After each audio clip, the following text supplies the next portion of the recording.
3 நாள் தொடர்ந்து தூங்கல அப்படின்னா, அது இதய நோய்கள்ல கொண்டு போய் முடியும் அப்படின்னு சொல்றது ஒரு விஷயமா இங்க பார்க்கப்படுது சார். இதயம் நீங்க தனியா பிரிக்கிறீங்க.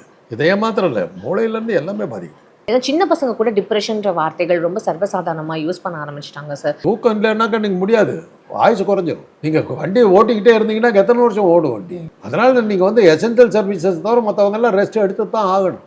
யோகா செய்வதன் மூலமாக தூக்கத்தை குறைக்கலாம், இதை செய்வதன் மூலம் தூக்கத்தை குறைக்கலாம், செத்து போயிடுவேன். அவ்வளோதான் சொல்லுவேன். அகால மரணம் அடையும். கை கால் கண்ணு காது இதை தவிர வேற எதுக்கும் ஓய்வு கிடையாது. ஏன்னா இதுங்க தான் எல்லாத்தையும் வெளியில் இழுத்து உள்ளே கொண்டு போய் மூளைக்கு கொண்டு போய் பல விஷயங்களை கொண்டு போய் சேர்த்துருக்கு. அதனால அது இதுங்க ரெஸ்ட் எடுக்கும்போது மூளையும் கொஞ்சம் விஷயத்துக்கு நம்ம குடும்பத்தை பற்றி கவனிக்கலாம் அப்படின்னு நினைக்கிறேன். ஹார்ட்டும் பாதிக்கும். தூக்கம் இல்லைன்னா முதல்ல வந்து மூளையில தான் இது வரும்.